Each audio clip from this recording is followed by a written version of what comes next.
자, 여러분이 만약 회사를 운영한다면 가장 먼저 부딪히는 질문이 뭘까요? 바로 돈 문제입니다. 공장을 짓던 직원을 뽑던 자산에 필요한 돈을 어디서 가져올 것이냐. 이게 바로 모든 기업이 마주하는 말 그대로 수십억 달러짜리 질문이죠. 오늘은 바로 이 기업의 재무 DNA를 어떻게 설계해야 하는지 그 핵심을 파헤쳐 보겠습니다. 자, 여기 한 회사가 있습니다. 2020년에 파산 신청을 한 세계적인 렌터카 회사 허츠인데요.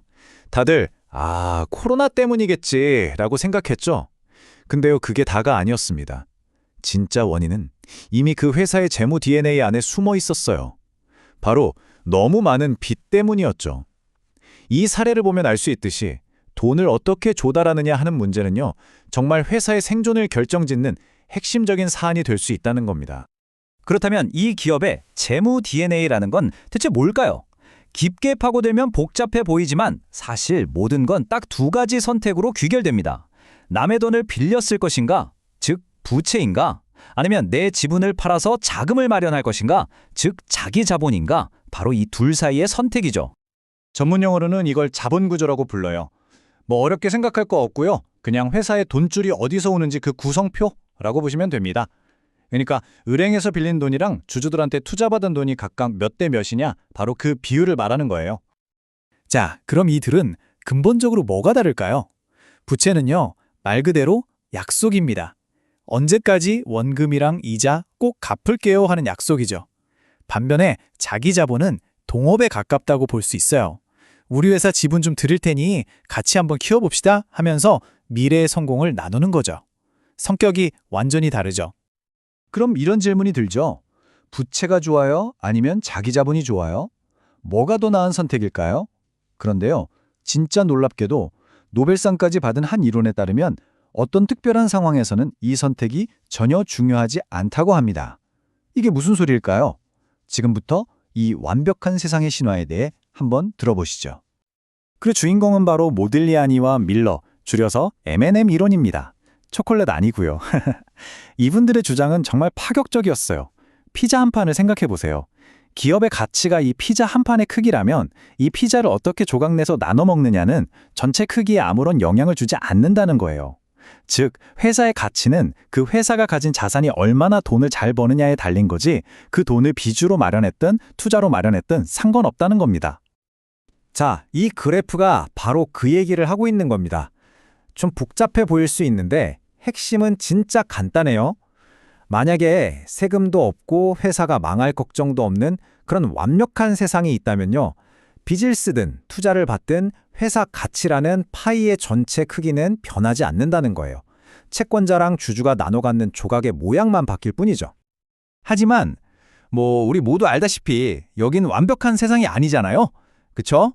이제 현실 세계로 돌아와 보죠. 첫 번째 현실의 장벽, 바로 세금입니다. 세금이라는 요소를 딱 추가하는 순간 갑자기 부채가 엄청난 힘을 발휘하기 시작합니다. 그게 바로 세금 방패 효과라는 거예요. 자, 이 표를 한번 같이 보실까요? 아주 간단한 예시입니다. 똑같이 $1,000를 번 두 회사가 있어요. 왼쪽 U기업은 빚이 하나도 없어요. 그래서 번 돈 $1,000 전체에 대해 세금 $210를 냅니다. 그런데 오른쪽 L기업은 빚을 좀 썼어요. 그래서 이자로 $80를 냈죠. 여기서 핵심, 이 이자 비용은 세금 계산할 때 빼주거든요. 그러니까 세금 낼 돈이 $920로 줄고 세금도 $193.2만 내는 거죠. 결과적으로 어떻게 되느냐? 채권자랑 주주가 가져가는 돈을 전부 합쳐보니까 빚을 쓴 L기업이 더 많아졌어요. 신기하죠? 이걸 그래프로 그려보면 아주 명확해집니다. 보세요.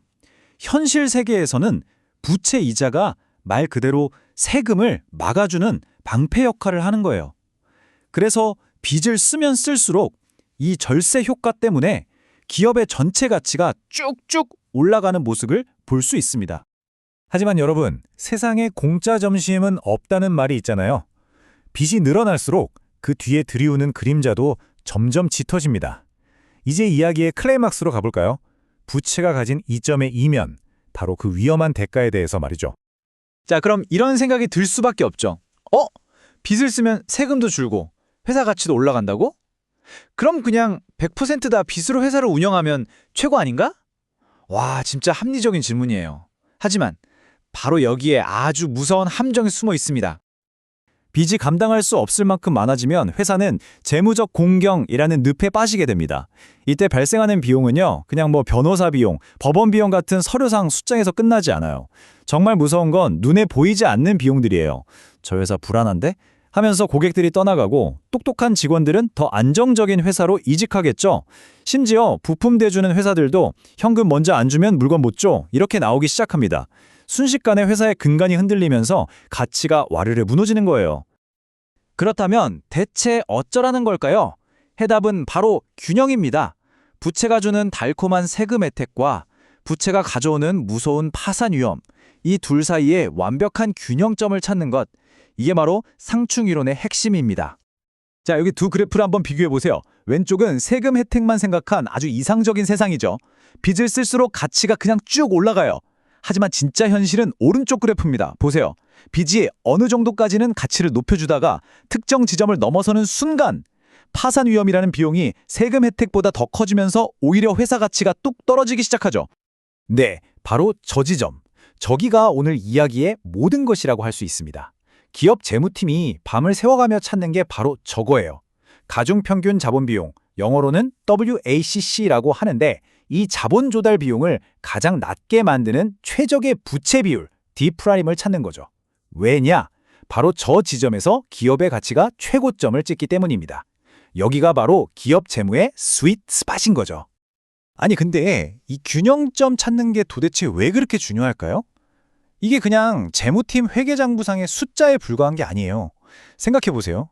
이 자본 구조가 어떻게 짜여 있느냐에 따라서 회사가 대규모 M&A를 할 수 있을지, 미래 먹거리를 위해 R&D에 투자할 수 있을지가 결정됩니다. 심지어 전환사채 같은 좀 더 복잡한 금융상품을 쓸 수 있는지도 여기에 달려 있어요. 말 그대로 회사의 모든 전략적 결정에 심장부와 같은 역할을 하는 겁니다. 자, 오늘 이야기를 통해 여러분은 이제 기업을 바라보는 아주 강력한 렌즈를 하나 장착하신 셈입니다. 앞으로 뉴스에서 어떤 회사가 잘 나간다 혹은 위기다 이런 기사를 보실 때 그냥 지나치지 마시고 한번 이렇게 질문을 던져보세요. 저 회사는 과연 빚과 자기 자본이라는 두 날개의 균형을 잘 잡고 날고 있는 걸까? 그 질문에 대한 답을 생각해보는 것만으로도 여러분은 이제 남들보다 훨씬 더 깊이 있게 기업을 이해하게 되실 겁니다.